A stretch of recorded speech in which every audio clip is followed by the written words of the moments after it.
sur Papatriarcat, le podcast qui réfléchit la parentalité au XXIe siècle en essayant de l'affranchir du modèle patriarcal.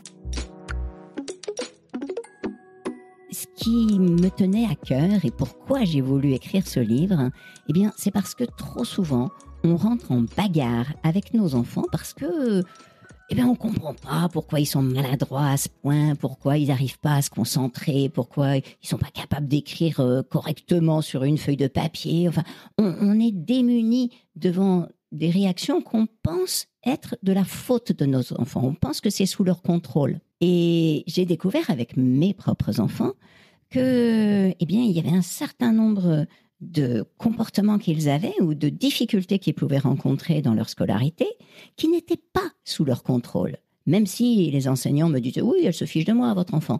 Non, elle se fichait pas. Ça, j'étais sûre qu'elle se fichait pas. Du coup, j'ai cherché et j'ai trouvé. Dans notre culture, on a pris l'habitude de séparer le corps et l'esprit. Et donc, globalement, quand on est à l'école, le corps, on s'en fiche, on reste assis et on ne bouge plus et on doit juste utiliser son esprit. Ça ne fonctionne pas comme ça. Il y a toujours une raison pour laquelle notre enfant se comporte comme il se comporte. Il n'apprend pas, il ne réussit pas. Inutile de le punir, inutile de le harceler, inutile de passer des heures et des heures à côté de lui à essayer de lui bourrer le crâne sur ceci, cela. Non, c'est que peut-être il y a quelque chose, peut-être son cervelet n'est pas encore suffisamment développé. En tout cas, il y a quelque chose qui bloque à l'intérieur de lui.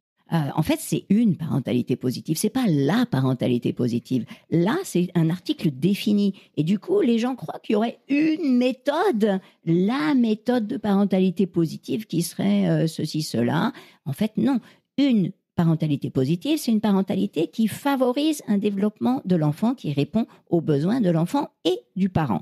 Informons les parents, informons les enseignants pour cesser de culpabiliser les enfants, pour les efforts qu'ils sont en train de faire pour pouvoir réussir à apprendre. Parce que combien de fois sur les bulletins il y a écrit « devrait faire plus d'efforts » pour un enfant qui en fait déjà, mais tellement pour réussir à se conformer. Tous les enfants cherchent à se conformer. Enfin, jusqu'à ce qu'ils lâchent parce qu'ils voient que c'est pas possible et que personne ne les comprend.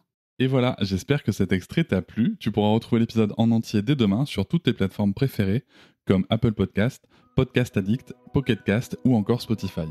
On peut aussi se retrouver sur les réseaux sociaux, sur Instagram, Facebook, TikTok, mais aussi tu peux t'abonner à ma newsletter, tu trouveras le lien en description.